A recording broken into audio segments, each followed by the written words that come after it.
छाछ की मात्रा इस अ, मथे हुए घी में से निकालने के लिए हम धीरे धीरे इसको स्क्वीज करते हैं, दबाते हैं। और दबाने के पश्चात अगर इसमें से नहीं निकल पा रही है छाछ, तो हम इसको क्या करेंगे, इसको हम फ्रिज के अंदर रख के 2-3 घंटे के लिए इसको ठंडा करते हैं, ताकि ये जो लसलसा सा हो रहा है, देखो लसलसा सा हो रहा है, ये एकदम टाइट हो जाएगा। तो हम इसको फ्रिज में रख देते हैं और फिर 2-3 घंटे पश्चात देखते हैं। 2-3 घंटा फ्रिज में रखने के पश्चात आप देख सकते हो ये जो घी है काफ़ी कठोर हो जाता है। इसमें अंगुली भी हम लोग प्रेस करते हैं तो इसमें प्रेस नहीं हो पाती है। इस प्रकार से ये हाथों में से फिसलेगा नहीं। और ये थोड़ा ज़्यादा टाइट हो गया, तो टाइट नहीं होना चाहिए। इसमें से क्या है, अब हम लोग छाछ नहीं निकाल सकते, इसलिए हमको डायरेक्ट गर्म करना पड़ेगा। अगर ये थोड़ा नरम होता तो हम इसको स्क्वीज करके इसमें से जो भी छाछ होती है वो छाछ निकाल सकते थे। तो हम इसको हल्का ऐसे प्रेस करके देखते हैं, बिल्कुल प्रेस नहीं होता है। तो हम क्या करेंगे, ये जो पानी है इस पानी को या तो पटक के इसी में हम लोग इसको गर्म करते हैं, या फिर दूसरे बर्तन में निकाल के इसको गर्म करते हैं। आप देख सकते हो ये जो घी है, ठीक है, ये बिल्कुल अलग हो गया है, ये बिल्कुल अलग हो गया है। और छाछ अलग इसके अंदर है। तो छाछ इससे कैसे अलग करें, और जो बाज़ारों में बिकता है या फिर देसी घी जो आप लोग लेते हो वो कैसा दिखेगा, उसको अभी हम लोग तैयार करते हैं। तो पहले हम इसका पानी निकाल देते हैं, फिर गर्म करते हैं इसको मंद आंच पे। देखो हमने इसका पूरा पानी निकाल दिया है। अब हम इसको गर्म करेंगे ताकि इस छाछ और घी के मिश्रण में से हम छाछ अलग कर सकें। अभी थोड़ी देर पहले मैंने आपको बताया कि ये कुछ ज़्यादा ठंडा हो गया, इसकी वजह से ये यहाँ से हम लोग इसको प्रेस नहीं कर सकते बिल्कुल। तो इसके अंदर जो छाछ ट्रैप हो गई है वो इसके अंदर ही रहेगी, वो गर्म करने के पश्चात जल के नीचे जम जाएगी। अगर हम फ्रिज में रखने के पश्चात आधा घंटे या 20 मिनट के टाइम पे अगर हम इसको देखते हैं और हल्का टाइट ही होता, तो उस समय इसको निकाल के अगर हम स्क्वीज करते तो इसमें से छाछ भी बाहर निकलती है, जैसे हम लोग स्टार्टिंग में इसको निकालते समय उछाल उछाल के करते हैं। तो अभी हम इसको गर्म करते हैं, एकदम मंद आंच पे गर्म करेंगे। ये जो चूल्हे की जो फ्लेम है इसको बिल्कुल मंद रखना है। और आप देखोगे ये धीरे धीरे गर्म होगा, पिघलेगा। और क्योंकि अगर बहुत तेज़ रखेंगे तो ये देखो अपने आप चलने लग गया, देखो, क्योंकि ये घी इसमें से पिघलने लग गया है धीरे धीरे। और इसकी फ्लेम को हमको स्टार्टिंग में ज़्यादा नहीं रखना है, बाद में भी ज़्यादा नहीं रखना है। इस पूरी प्रोसेस को होने में लगभग 2 घंटे के आसपास का टाइम लग जाता है। धीरे धीरे गर्म होता रहता है, उबलता रहता है, और जो उसमें छाछ होगी वो धीरे धीरे नीचे जमती रहती है। उसके बाद हम इसको छान लेंगे और इसमें से घी अलग हो जाएगा और छाछ अलग हो जाएगी। और जो अलग हुई जो घी है उसको एक बार फिर से दूसरे बर्तन में गर्म करके और फिर निथार के फिर उसमें से घी अलग कर लेते हैं। तो ये इतनी बड़ी प्रोसेस होती है। जैसे ही ये पिघलने लग जाए तो हम इसको चूल्हे की फ्लेम को थोड़ा तेज़ कर देते हैं। और उसके बाद जब ये उफनने लग जाएगा, उबाल आने लग जाएगा इसके अंदर, है ना, ये बाहर आता है बार बार, तो इससे रोकने के लिए हमको फ्लेम कम ही रखनी पड़ती है, ज़्यादा पे नहीं रख सकते। आप देख सकते हैं ये उबल रहा है एक साइड से, और तेज़ आंच पे इसलिए बाहर नहीं निकल रहा, इसलिए नहीं उफन रहा है क्योंकि पिघला नहीं है, इसके अंदर अभी भी होगा। इसके जो बीच में है वो बिना पिघला हुआ अभी भी शेष है, तो इसके टेम्परेचर को लगातार लो बनाए रखते हैं, इस वजह से ये उफनता नहीं है। अभी थोड़ी देर में जैसे ही वो पिघल जाएगा तो आप देख सकते हो कि ये उफनेगा, बाहर निकलेगा।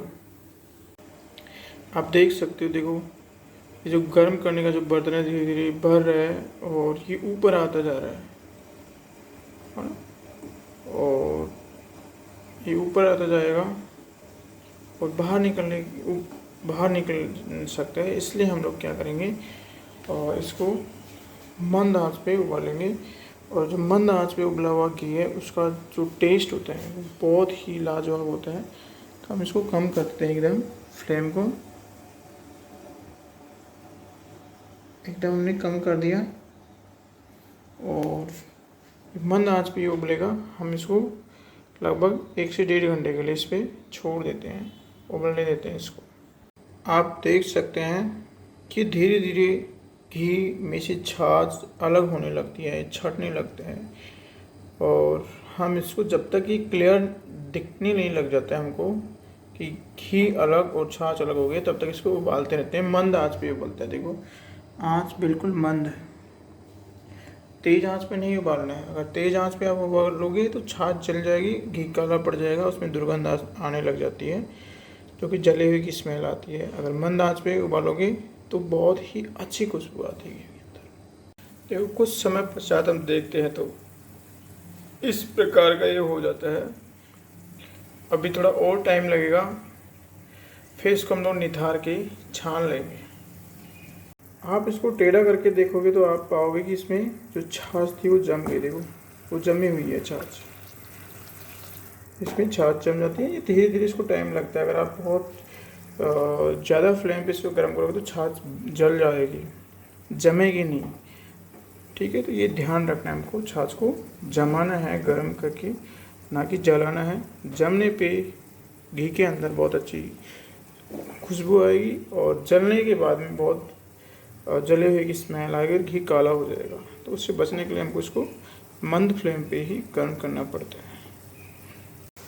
यहाँ पे हम देखते हैं कि कुछ समय पश्चात ये क्लियरली हमको घी अलग से दिखाई देने लगते हैं और ये उबल रहा है, इसलिए आपको इतना वो दिखता नहीं है। तो ये उबलना जैसे ही बंद करेगा हल्के हल्के हमको इसमें घी नज़र आने लगते हैं और जो छाछ है वो पैने में अलग से जमा हो गई है और कुछ हल्की फुल्की ऊपर तैर रही है। और हम इसको थोड़ा और गर्म करेंगे क्योंकि ये जो बीच में जो हल्की हल्की दिख रही है, हल्की वाइट दिख रही है जो उबल रहा है उसके आसपास में, ये अभी ये जो है यहाँ पे हल्की हल्की दिख रही है अंदर, ये छाछ है अभी ऊपर उठ रही है, जमी नहीं है। तो इसको जमने का हमें इंतज़ार करना है, बहुत तेज़ आपको गर्म नहीं करना है, नहीं तो इसमें से कुछ पटाखे से चलते हैं, इस वजह से घी बाहर उछल के आपको इंजरी हो सकती है, इसका ध्यान रखिए। हम लोग इसको थोड़ी देर के लिए और उबलने के लिए छोड़ देते हैं। यहाँ पे आप देख सकते हैं कि ज़्यादा उबलने की वजह से छाछ जल गई, इस वजह से हल्का कालापन आ गया है। तो हमने इसको बर्नर को बंद कर दिया है। आपको ऐसा नहीं करना है, आपको इससे पहले ही बंद करना होता है क्योंकि इसकी वजह से अगर ये ज़्यादा हो जाता तो घी खराब हो जाता। तो हम इसको बंद कर देते हैं और फिर देखते हैं निथार के कैसा है ये। और हम इसको डायरेक्टली छान भी सकते हैं, चलो छान के देखते हैं। आप देख सकते हैं अभी भी उबल रहा है ये। तो ये हमने घी छान के अलग कर लिया है और यहाँ पे देख सकते हैं छाछ जमने के बाद हल्की जल गई है। आपको ये ध्यान रखना है कि जलनी नहीं चाहिए, और जल जाती है तो इसके अंदर हमको अलग सी गंध आती है जली हुई की। अगर ये जलती नहीं है, पक जाती है और लाल कलर की हो जाती है, हल्के लाल कलर की, तो इस घी के अंदर बहुत ही अच्छी खुशबू आती है। तो आप सीख गए होंगे किस प्रकार से हमको जो दूध है उसकी मलाई को जमाते हैं हम लोग, और जमाने के पश्चात उसको फेंट करके उसमें से घी निकालते हैं, और जो बिलोया हुआ घी है उसमें से किस प्रकार से छाछ अलग करके हम लोग घी तैयार करते हैं। और चूँकि ये कम मात्रा में था, हम लोग जैसे जिनके भैंसें या गाय वगैरह दूध देती है तो उनके पास काफ़ी ज़्यादा मात्रा में ये होता है, वो डायरेक्टली दूध को जमा के घी निकालते हैं, तो उनकी भी सेम प्रोसेस होती है। हो सकता है टाइमिंग ऊपर नीचे हो जाए और फिर इसके बाद में सब अपने अपने हिसाब से जो कर लेते हैं, लेकिन प्रोसेस एक ही है।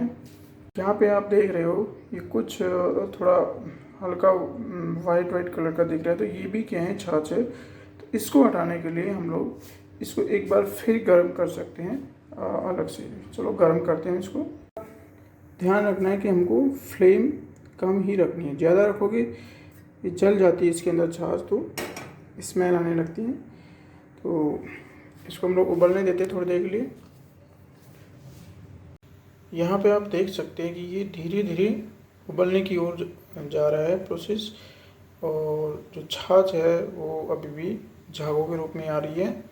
हमको ये ध्यान रखना है कि इसको मंद आंच पे ही उबलाना है, और ये विशेष ध्यान रखना है कि जब तक इसके अंदर छाछ रहती है तब तक घी पकता नहीं है, कच्चा ही रहता है, उसमें अच्छी खुशबू आती है। लेकिन अगर इसमें छाछ नहीं रहेगी या छाछ जल जाएगी उसके बाद आप उबालोगी तो ये घी पक जाता है, और उससे अगर हम लोग रोटी वगैरह चपड़ के खाते तो ज़्यादा अच्छी नहीं लगती है। उनमें आप पूड़ी वगैरह उतार सकते हो, या उससे आप हलवा वगैरह बना सकते हो। तो ये विशेष ध्यान रखना है आपको, ठीक है। ये देखो यहाँ पे जो जितनी भी जो छाछ कुछ नीचे पहनी में जमेगी और कुछ ऊपर आ गई। हम अब फ्लेम को बंद कर देते हैं। बंद करने के बाद में कुछ जो झाग है वो कम पड़ जाते हैं। हम चाहे तो इनको चम्मच से अलग कर सकते हैं या फिर छलनी से छान सकते हैं। तो ये हमारा घी एकदम रेडी हो गया है। अब हम इसको वापस एक अलग बर्तन में छान लेते हैं। इसको ज़्यादा देर तक हमको पकाना नहीं है, मुश्किल से 2 या 3 मिनट से ज़्यादा नहीं पकाना है। यहाँ पे आप देख सकते हो कि 2 या 3 मिनट से ज़्यादा अगर हम गर्म करते हैं तो इसके अंदर और धुआं सी उठने लगती है, हल्की धुआं आपको दिखाई दे रही होगी। ये इसका मतलब है कि आप और ज़्यादा गर्म करोगे तो ये पक जाएगा घी और खाने लायक नहीं रहेगा। तो हमको ऐसी अवस्था में नहीं आना है। ये सारी चीज़ें इसलिए बताई जा रही है ताकि आप इस बात से अवेयर हो कि किस प्रकार से अच्छा घी निकाला जाए। और आप यहाँ पे देख सकते हो कि एकदम एक भी अशुद्धि इसमें ऊपर नहीं तैर रही है। जो भी है इस बर्तन की जो पेंदी है उसमें जाके जम गई है, और जो झाग के ऊपर हम देख सकते हैं कि एक साइड अपने आप फूंक मारने पे उधर जाके जम गई हैं। अब इस घी को हम लोग छान लेते हैं, और छान करके जो जिस भी बर्तन में आप रखना चाहते हो उसका मुंह खुला रख के इसको ठंडा होने देंगे। वैसे तो इसमें अशुद्धि नहीं होगी बिल्कुल भी, फिर भी हम लोग छान लेते हैं। आप इस बात का विशेष ध्यान रखें कि आपको इसको इतना गर्म नहीं करना है कि इसमें से धुआं निकलने लग जाए। आप देख सकते हो कि ये जो पेंदी है इसमें हल्की कालापन लिए हुए है, तो ये इसमें से जो छूट गया है इसको हमको इसमें नहीं डालना है। इसको हम लोग अलग से किसी बर्तन में डाल सकते हैं, क्योंकि ये इसमें जाएगा तो चली हुई छाछ इसमें अंदर चली जाएगी। और आप देख सकते हैं मैंने छलनी से छाना है। सेकंड टाइम इस छलनी में मात्र 1-2 अशुद्धि ही जमी हुई है, बिल्कुल अशुद्धि नहीं है इसके अंदर। तो आप भी इस प्रकार से ये घी अलग कर सकते हो, और इसको हम लोग ठंडा होने के लिए छोड़ देते हैं। देखो ये घी है, ये भैंस का घी इस वजह से इस तरह से दिख रहा है, और इस बर्तन में हम लोग ठंडा होने के लिए छोड़ देते हैं। ठंडा हो जाएगा तो हम आपको बताते हैं। इसको ठंडा होने के बाद इसको फ्रिज में रखेंगे और फिर देखेंगे किस प्रकार का ये दिखाई देता है। आप देख सकते हो ये घी जम गया है। अगर मैं इसे प्रेस करता हूँ हाथ से, अंगुली से, तो अंगुली भी लगता नहीं, हल्का चिकनाहट रहता है। और देखो इकट्ठा हो गया इस तरह से। इसको अगर बिना फ्रिज में रखे जमाना है तो आपको मौसम ठंडा होगा तो जम जाएगा, अदरवाइज नहीं जमेगा। आप फ्रिज में रख सकते हो, उसको जमने के बाद बाहर रख सकते हो। देसी घी को, ये देसी घी कहलाता है, ये डेयरी का घी नहीं है, हमने अपने और से निकाला है। इसको हम लोग इसका ढक्कन बंद करके फ्रिज में रख सकते हैं 1-2 महीने। अगर आपको ज़्यादा समय तक अगर रखना है तो इसके ढक्कन को कपड़े से बांध के और बाहर रख सकते हैं, और 5-6 महीने के बाद में इसको फिर हल्का सा गर्म करके और फिर छान के फिर रख सकते हैं हम लोग। और ये ध्यान रखना होता है कि घी में से जब घी निकालो तो जिस चम्मच से घी निकाल रहे हो आप उसको कि कुछ भी लगा हुआ नहीं होना चाहिए, और आपका हाथ वगैरह कुछ भी यहाँ पे नहीं लगना चाहिए, अदरवाइज फंगस लग जाता है इसमें। ये बात ध्यान रखने की है। अब आप भी घी निकालने में माहिर हो सकते हैं और अपने हाथ से निकला हुआ घी खा सकते हैं।